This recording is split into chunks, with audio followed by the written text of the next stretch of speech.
Welcome to this latest edition of the Delivery Prophets, brought to you by the delivery world together with Avico. We're so grateful for all of you out there who tune in regularly for this podcast. Without you, we're just a bunch of guys and gals talking to each other in a recording studio. I'm Peter Backman, and today, together with John Borzacchiello, as usual, we'll talk about delivery in general and ways to make it accessible and hopefully profitable. And no doubt we'll get on to other topics too, as we try to get a deep understanding of the forces shaping this rapidly evolving sector. So, John, we're towards the back end of the summer. How's it been for you? What a great summer it's been. The children, though, now are back at school, Peter, which is a bit of a lifesaver, to be honest. I can be down here doing this with you, be travelling the country, seeing our customers, and it's a routine. Yeah, everyone likes a routine, and it works well, especially when they're younger. Back to bed at 7:30 rather than 9 o'clock, so we get a bit of time to ourselves in the evening as well. So, you're talking about your children as sort of well-balanced people, and I'm sure that's the case. But I wonder whether COVID affected them at school, whether they got out of it what they should have done, how it may have affected their relationships with their fellow pupils. All those sort of things I hear are still travelling forward with school-aged children, principally teenagers, though. Definitely. If I look at it from my children's point of view, Charlie, who's my eldest, who's in the last year of primary school, he thought it was amazing that he got this 6 or 7 months off extra, and then into summer holidays of 6 weeks as well. So they enjoyed it. But when you look at and you say teenagers, our niece was doing her GCSEs that spring as Boris locked the country down, and she didn't do her GCSEs, Peter. She spent 18 months preparing for them, doing all the work, all the studying, and then there was no GCSEs. And I think we're going to see, not today, not tomorrow, but in years to come, what COVID effect will have on our children in that generation, because it was a long time without education. But forget the education piece, like you say, the social. When they're an early age, like Charlie was at, I think 6 when it was COVID, that's a huge piece to take away from them, that social interaction. And even more so, my smallest, Harry, was 3. So he'd just be going to preschool, etc. So no preschool. So that first step on the social interaction of life, they didn't have. Well, it's a huge topic, and maybe we can launch a podcast series on that. But just on COVID? No, not that one. Let's get on with today's, and here are some notes that I prepared earlier. In delivery, where the customer doesn't meet anyone or experience the brand in any meaningful way, the product must do all the heavy lifting. It has to give out whatever vibes the restaurant, the ghost kitchen, or whatever wants to send out. In short, the product has to do everything that is done by the decor, the location, the ambience, the staff, the other guests, and much else in a bricks-and-mortar environment. But sometimes the delivered product is an extreme disappointment. It's cold, mishandled during a bumpy bike ride, seeping out of its container, and worse. That's why businesses that are serious about delivery go to great lengths to create a product that doesn't suffer from these effects, which can be so off-putting. Huge efforts are made to get the packaging right and to train the staff to cook a product that is delivery-friendly. And it's why some products are more suited to delivery than others. I guess that's why pizza has led the way in delivery. There are other products, of course, that are also made for delivery, sushi, for example, and much cooked Far Eastern food in general. But in the end, even an ideal product has to be cooked, packaged, and delivered just right because of all the heavy lifting it must do. Get that wrong, and all is lost. Get it right, and happy days. John, what do you think? Peter, what you've said there about heavy lifting is absolutely true. And if we break the heavy lifting down a little bit, and look at that word we've spoke about so many times, experience in a restaurant, to do the heavy lifting in takeaway is a much harder proposition for an operator to do than in a restaurant to get it right. And as you say, is that down to packaging, the delivery, the menu choices that are on that menu for the operator? There's so much thought process has to go into it. how do they work with that? How does the operator look at that experience of home delivery to recreate the restaurant? Or, as a couple of our guests said before, are they not trying to recreate that restaurant experience? Because ultimately, these operators want the customers to go to their restaurants. They want them to be there eating the food, taking in the dining experience, the ambience that's there, having the drinks, having the cocktails. That's the full package. Take the delivery away and the heavy lifting that the food has to do. Then how do they make that sub brand, that sub piece of their business? Yeah, I agree. But there are also businesses that take the view that they don't have ambience and decor. They don't have a bricks and mortar environment. They've got a brand working out of a ghost kitchen or out of the back of somebody else's kitchen. And even so, or perhaps even more, because the customer doesn't have any opportunity to experience the brand, even more the product has to do all the work, because it's what embodies the quote restaurant unquote that the customer is getting the meal from. So yeah, the food has to be delivered well. It's got to be packaged correctly. I know you have mentioned that quite a few times. And it's generally got to be fit for purpose when it arrives on the customer's plate, surrounded by whatever the restaurant can surround it by on the kitchen table. And that's not easy. Definitely not. And I think you've made a really valid point there, and we maybe don't, or I don't address this often enough. We're talking about two semi-different business models here of one, your originals, which is your Domino's, Papa John's, etc. And secondly, a restaurant that then tries to offer delivery on top. So when we were up in Manchester and we were talking to Burgerism don't have restaurants. They don't have the sit-in sites. They are, let's call them a Domino's style, where it's all around delivery. So that isn't an experience that you could ever have in a restaurant. So those guys have got it right. Domino's have been doing it for years. Papa John's been doing it for years. The boxes alone, you look, when you get a pizza from one of the, let's say, bigger operators that just do delivery, is so much different from a pizza box that you would get from, let's say, a local quick service restaurant, because the thought process has gone in. They're not buying an off the shelf from a wholesaler. They're buying, or they're having it made for them for that exact reason what you've just said. Yeah, I also think it's interesting. I mean, you've instanced Domino's and Papa John's and so on. The experience that you have in store may not be what you're trying to replicate at home. You know, standing at a counter, placing the order, waiting. Maybe you're not trying to do that, but what you are trying to do is have the product that the customer is getting exactly as you, the restaurant operator, wants the customer to have. I guess I'm sort of focusing on the product now rather than the restaurant, the full restaurant experience, because as you said, that there are different models at work here. And as somebody who's a chef or ex-chef, and with a great interest in fries, which are a core restaurant product nowadays. They weren't when I was young, but they are nowadays. There is a lot to be considered in the profit and in the experience and in the taste of the product that actually gets delivered. Definitely. And I'll scare you with one here, Peter. I was writing a report yesterday.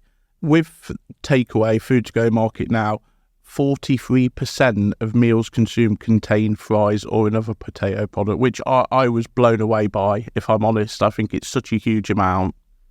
Yes. I guess potatoes are a really versatile product.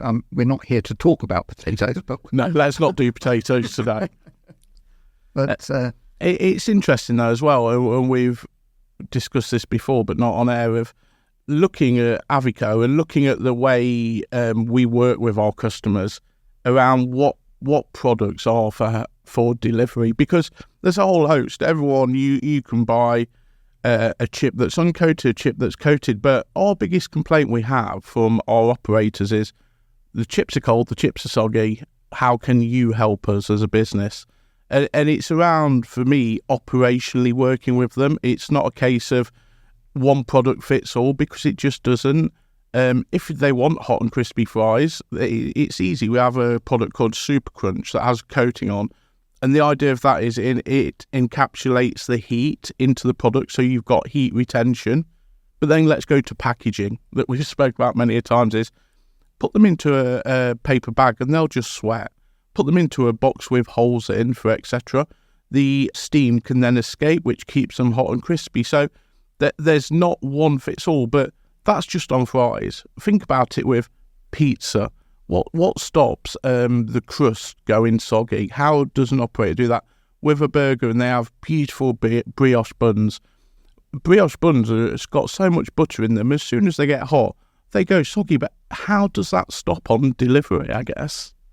Yeah, so you're bringing a load of technology into the product. Or are you bringing technology, or are you bringing in chef experience into this?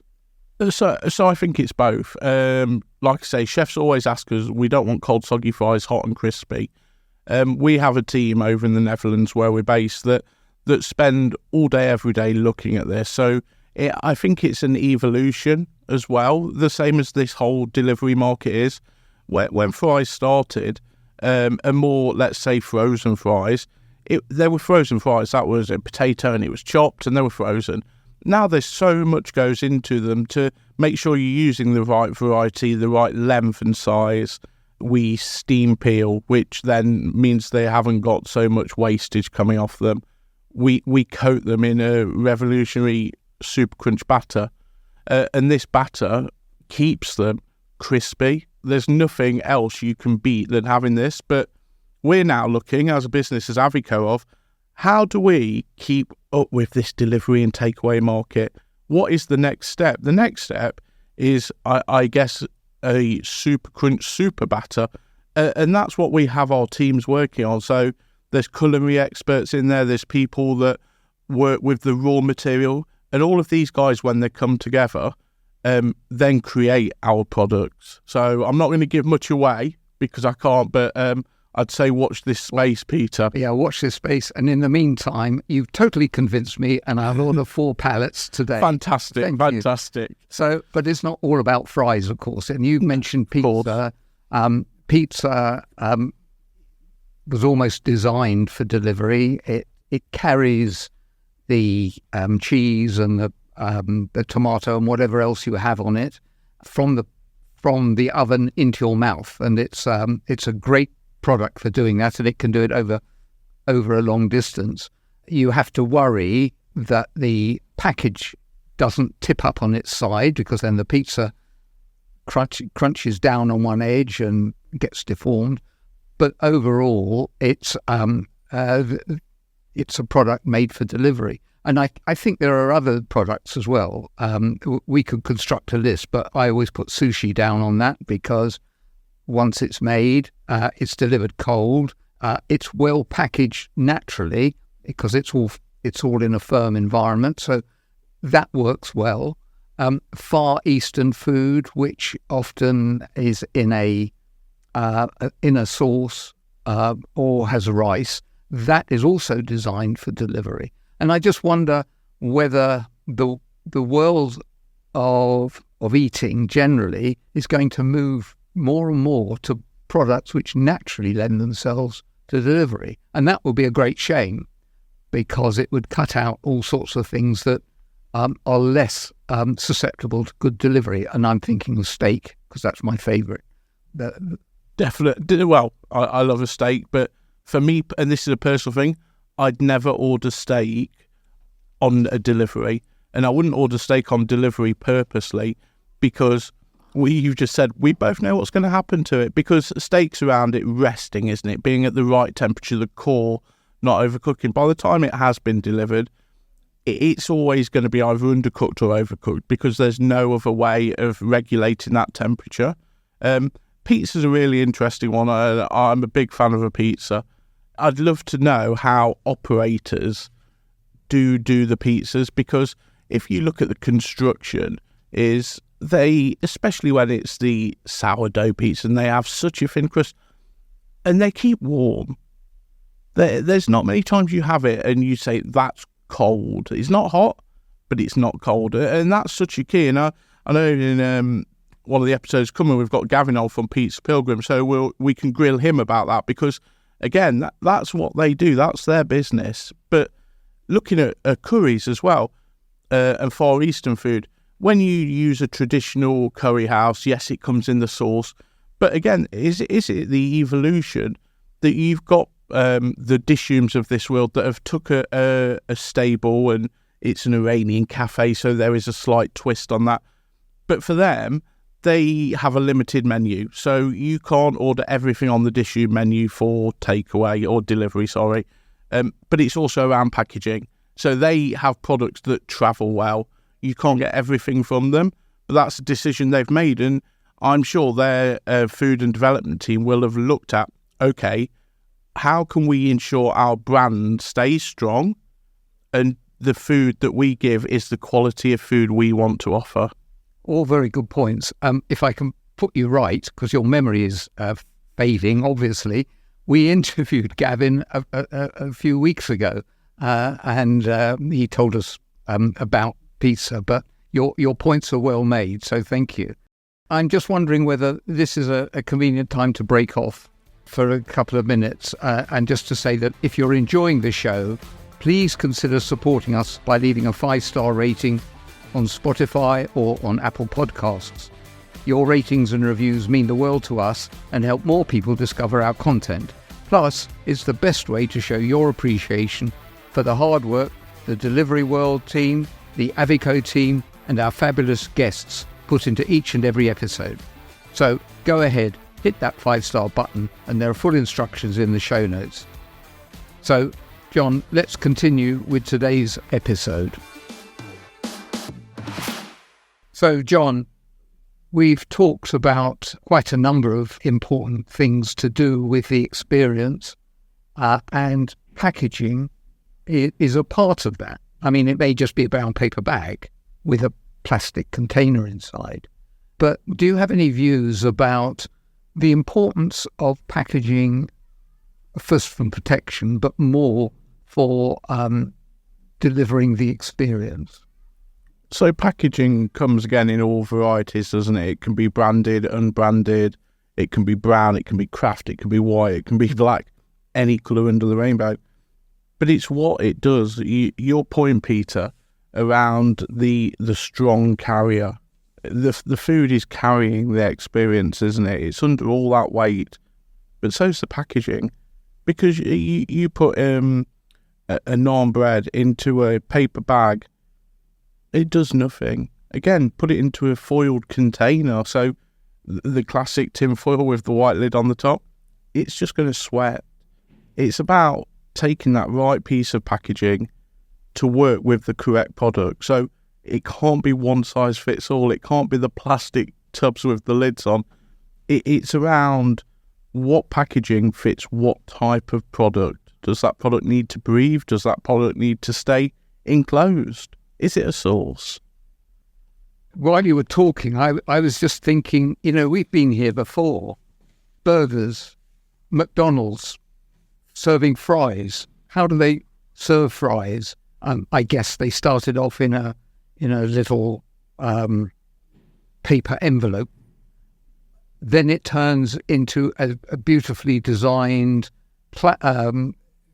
carton that shows the fries all neatly stacked with colour. So the packaging plays a role there. It makes the product appealing. It makes it allows you to carry the product around. It protects the product. All of those things are hugely important and are really worthwhile thinking about rather than just accepting something that comes off the shelf from a wholesaler. It is, and we'll carry on the McDonald's example, that McDonald's fry packaging is okay for when you're eating in a McDonald's, because you have the little white bags that are branded for the children, and then they have, is it medium, large, extra large now? that's in their iconic red packaging with the M on the front, it holds it. And that's all I'd say their packaging is for fries. It holds it. I've had McDonald's fries from delivery, and I can tell you now they were cold and they were soggy. And McDonald's will know this. Everyone who's tried it know this. Is it acceptable? No, it's not acceptable. But with their packaging, they cannot impossibly get hot, crispy fries because, one, it's open, so it's not closed packaging. Secondly, it is just put into that big brown bag that is an iconic McDonald's brown bag. I'm sure their development teams and their MPD teams have looked at lots of different things, but their biggest problem then, and we're talking about fries again, comes to they haven't got the right fry in their business for delivery because it's not coated. So they can have anything to go with it. The packaging could be the all singing, all dancing Lamborghini, but they haven't got a coated fry. So it will always go soggy. So to confuse things, it's all about how you package it all up. It's the complete package. Go back to the pizza. The pizza would sweat if the space around the pizza didn't have enough room for the air to move. Yes, I was interested when Gavin Smith the other day said that the product needs to breathe. It needs holes in the packaging to allow it to breathe. And I thought, that's fantastic. The trouble is, leaving holes in the packaging also allows for the heat to escape.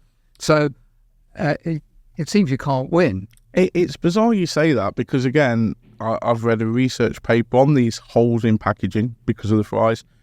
The cold doesn't get in through the holes because the heat is, the steam is escaping.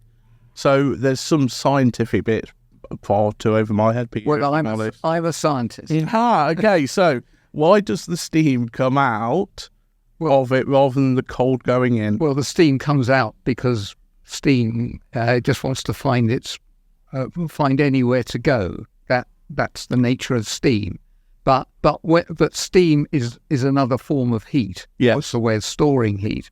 And when it leaves, what does it leave behind? It leaves behind less heat, i.e., cold. So merely by the steam rising from any food means that the food is getting cold.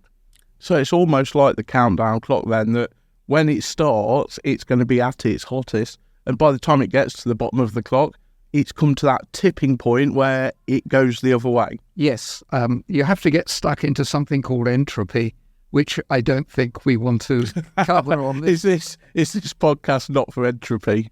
Definitely not. But maybe that's the title of another podcast. I don't know. And what about yourself, Peter, as well? You've travelled around the world to America, etc. Are things any different over there with the way the American brands are looking at things? In my experience, when it comes to delivery, there is a global consensus about how things work and how things don't work. Having said that, the consensus is changing. So I find this quite interesting that you can look at what's happening in a particular country and say it's different. It's only different because they've got to where everybody else is going to be 6 months early. That's all. There are differences around the world in what I would call the practice of delivery are very similar. The details are different. So the type of food that is preferred in one country obviously differs from to another country because of cultural differences.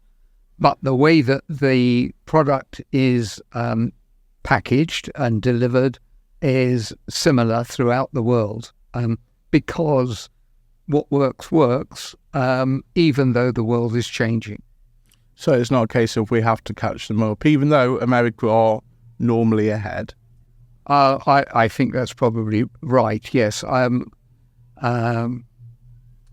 think you're probably right. And it comes back to and the packaging, along with the fries, along with the burger, along with the businesses, operators, evolution of this delivery world. this delivery was at a start point, it's now at X, it's going to go to... Yes, things don't evolve forever. They tend to reach a peak and then die.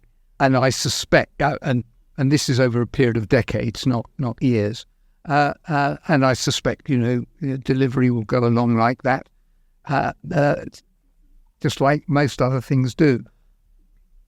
But between now and then, it will reach a position where it works pretty well, and most people are comfortable with it before it changes.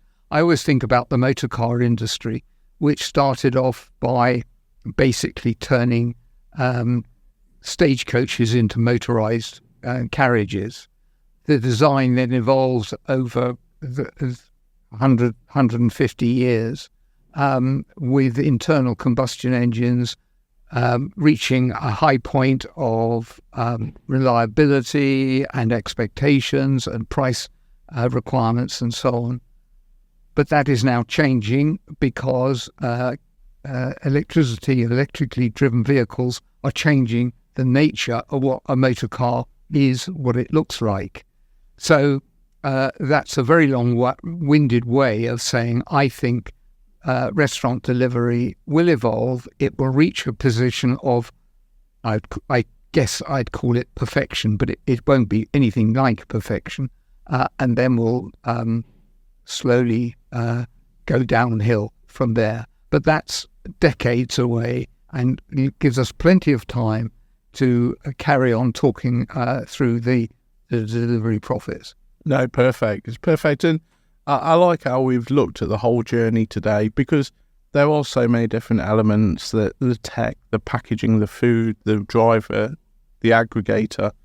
I love it how we can cover them all off. And without a guest here, it's slightly different, but for us to have this conversation around this is fantastic. Well, I think we should do this more often, but let our listeners tell us whether they think we should. That'll be interesting. Definitely. Okay, so I think that's probably drawn to an end, unless you've got anything that you... No, I think we've covered it all off. It's been a real good time with you. Okay, good. So here's a reminder that whether you're a delivery company, a marketplace app, a technology company, a restaurant owner, an investor, or simply someone who loves to order takeout, the Delivery Profits is the perfect way to stay informed and ahead of the curve in the world of food delivery. You'll find the Delivery Profits on Spotify, Apple, or any of the other places where you normally get your podcasts. And please support the show by leaving a 5-star rating. As always, your ratings and reviews help more people discover our content, and there's more at www.thedelivery.world/thedeliveryprofits. Tune in to the next edition of the Delivery Profits for the insights, interviews and analysis that will keep you ahead of the game in this exciting and ever-evolving industry. And with that, it's goodbye from today's Delivery Profits. That's John and me. Goodbye. Goodbye.